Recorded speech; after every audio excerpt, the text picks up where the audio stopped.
이것만은 꼭 지켜요. 부모님과 함께 바른 자세로 예배 드립시다. 주일 예배와 같이 단정한 마음으로 예배 드립시다. 헌금도 준비합시다. 예배에 방해되는 행동은 하지 맙시다.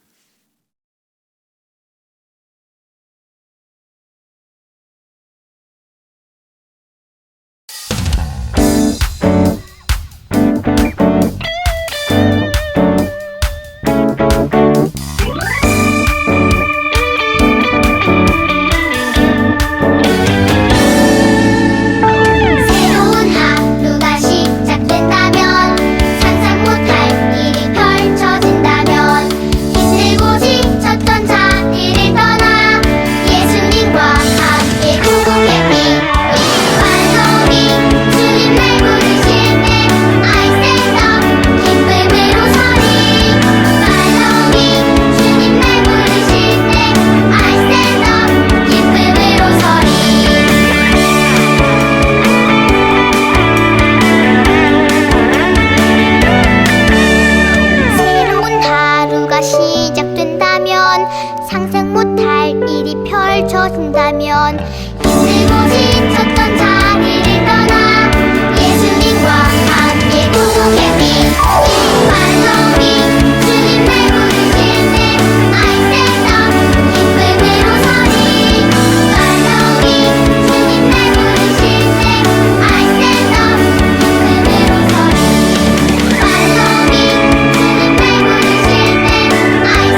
큰 목소리로 다 함께 기도하겠습니다. 하나님, 교회에 나와 예배 드리는 것이 즐겁게 해주세요. 하나님께서 언제나 늘 나와 함께 해주세요. 하나님, 아프지 않고 친구들과 잘 지내게 해주세요. 하나님이 원하시는 멋진 사람으로 만들어 주세요. 하나님을 알지 못하는 친구들이 하나님을 알 수 있도록 해 주세요. 예수님의 이름으로 기도합니다. 아멘.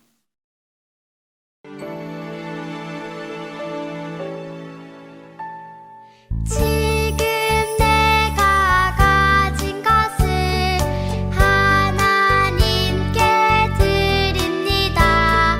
하나님 나라 위하여 아름답게 쓰이는 예물이니 즐거운 맘 감사한 마음으로 하나님께 드립니다.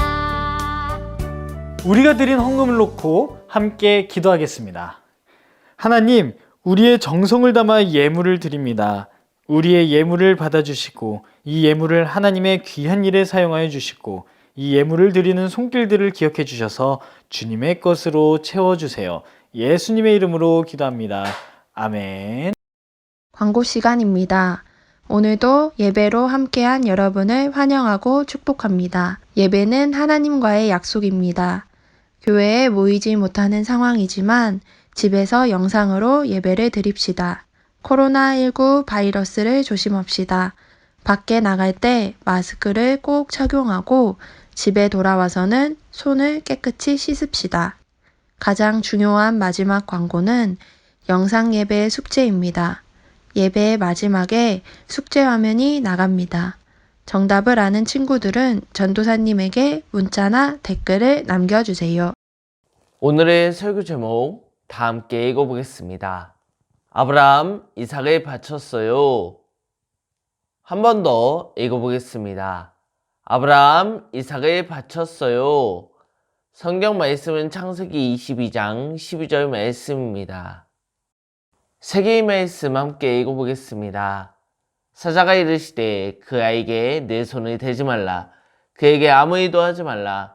내가 내 아들 내 독자까지도 내게 아끼지 아니하였으니 내가 이제야 내가 하나님을 경외하는 줄 아노라. 한 번 더 읽어보겠습니다.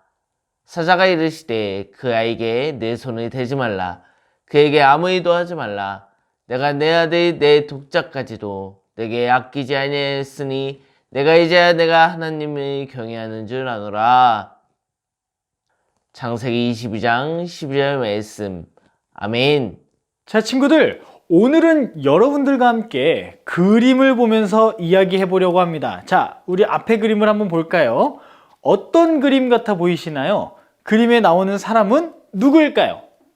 이 그림은 1635년 네덜란드의 화가 렘브란트가 그린 작품입니다. 렘브란트는 오늘 우리가 읽은 성경 말씀을 바탕으로 그림을 그렸습니다.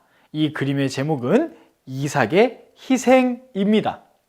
그럼 그림에서 이삭은 어디에 있을까요? 맞아요. 여기 맨 아래 누워있는 사람이 바로 아브라함의 아들 이삭입니다. 하나님께서 아브라함에게 큰 민족의 아버지가 되게 해주겠다 하신 약속을 이루게 해줄 유일한 자녀였죠.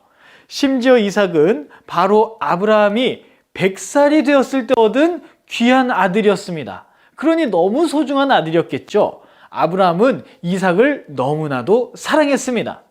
그런데 왜 소중한 아들 이삭이 이 그림 속에선 이렇게 무시무시한 모습으로 누워 있는 걸까요? 게다가 아버지 아브라함의 손에는 위험한 칼이 들려 있어요. 무슨 일이 있었던 걸까요? 그 이유에 대해 알기 위해서는 성경 말씀으로 들어가 보아야 합니다. 어느 날 하나님께서 아브라함에게 찾아와 이렇게 말씀하셨습니다. 너의 사랑하는 아들 이삭을 번제로 드리라. 옛날 하나님의 사람들은 자기의 죄를 용서받기 위해 혹은 하나님께 예배를 드리기 위해 비둘기나 양, 염소, 소 이런 동물들을 죽여서 번제를 드렸습니다. 하지만 사람을 번제로 드린 적은 없었어요. 하나님께서도 그런 명령을 하신 적이 없었죠. 그런데 왜 아브라함에게는 하나밖에 없는 아들을 제물로 바치라고 하셨을까요? 그건 하나님이 아브라함의 믿음을 시험하셨기 때문입니다. 하나님이 맨 처음 아브라함을 부르셨을 때 큰 민족의 아버지, 복의 근원이 되게 하신다고 약속하셨어요. 그래서 아브라함은 고향 땅을 다 버리고 하나님을 따라왔죠. 그리고 100살이 되었을 때 아들 이삭을 얻었습니다. 그런데 과연 이런 축복들이 다 사라져도 아브라함은 하나님을 믿고 순종할 수 있을까요? 하나님께서 주신 선물이 없어져도 선물을 주신 하나님을 바라보고 사랑할 수 있을까요? 하나님은 아브라함의 믿음이 정말 순수하고 한결같은지 확인하려고 하셨던 거예요. 자, 그럼 다시 그림 한가운데 있는 아브라함의 모습을 한번 보겠습니다. 아브라함은 하나님의 말씀에 순종했습니다. 그래서 한 손으로는 이삭을 붙잡고 다른 한 손으로는 이삭을 칼로 내리치려 하고 있죠. 그림에서 이삭의 얼굴을 가리고 있는 아브라함의 모습처럼 아버지의 마음은 너무나 아프고 힘들었어요. 그러나 하나님의 뜻을 따르기로 했죠. 이삭을 꽁꽁 묶어 장작 위에 올려놓고 칼을 높이 들어 내려치려는 그 순간 아브라함아, 아브라함아 하고 부르는 하나님의 천사의 목소리가 들려왔어요. 이삭에게 손대지 마라. 아무 일도 그에게 하지 마라. 내가 하나밖에 없는 아들을 아낌없이 바치려 하는 것을 보았으니 내가 하나님을 두려워하는 줄 이제 내가 알았노라 라고 말이에요. 이삭을 해치지 말라는 천사의 말이었죠. 하나님의 말씀을 전한 소리였어요. 하나님은 아브라함의 믿음을 보시고 이삭의 생명을 지켜주셨습니다. 하나님이 정말로 원하신 것은 이삭의 목숨이 아니라 자신이 받은 모든 축복도 하나님 앞에서 포기할 수 있는 아브라함의 믿음이었죠. 천사는 아브라함이 고개를 돌려 나무에 걸려있는 순양 한 마리를 보게 했어요. 하나님께서 이삭 대신 번제로 바칠 순양 한 마리를 준비해 두신 거예요. 아브라함과 이삭은 그 양을 잡아다가 하나님께 번제를 드리고 함께 산에서 내려왔답니다. 여러분, 우리는 과연 아브라함처럼 우리가 가진 것을 포기하고 희생하면서 하나님을 믿고 따를 수 있을까요? 아브라함은 축복을 받기 위해서 혹은 높은 사람이 되기 위해서가 아니라 오직 하나님 한 분만 믿고 따르기 위해서 자신의 전부인 이삭을 드렸습니다. 하나님은 우리에게도 아브라함처럼 순수한 진짜 믿음을 원하고 계세요. 내 것을 포기하는 것은 어려운 일이지만 하나님을 믿는 믿음이 내 마음속 1번이라면 아브라함처럼 순종하며 살아갈 수 있습니다. 우리도 하나님께서 계획하시는 것을 기대하고 기도하면서 내가 가진 모든 것을 드리는 믿음의 어린이들이 되기를 소망합니다. 기도하겠습니다. 사랑의 하나님, 하나님의 말씀을 따르기 위해 자신의 아들까지 희생한 아브라함처럼 우리도 하나님 앞에 모든 것을 드리는 어린이들이 되게 해주세요. 높은 사람이 되려고 하기보다 하나님의 말씀을 따르는 사람이 되게 해주세요. 예수님의 이름으로 기도합니다. 아멘. 다 함께 주기도문하며 예배를 마치겠습니다. 하늘에 계신 우리 아버지여, 이름이 거룩히 여김을 받으시오며 나라의 임하옵시며 뜻이 하늘에서 이룬 것 같이 땅에서도 이루어지이다. 오늘날 우리에게 일용의 양식을 주옵시고 우리가 우리에게 죄 지은 자를 사하여 준 것 같이 우리의 죄를 사하여 주옵시고 우리를 시험에 들게 하지 마옵시고 다만 악에서 구하옵소서. 대개 나라와 권세와 영광이 아버지께 영원히 있사옵나이다. 아멘. 오늘 말씀 속에서 아브라함이 이삭을 제물로 바친 이유는 무엇이었나요? 그리고 이 모습을 보신 하나님께서는 어떻게 하셨나요?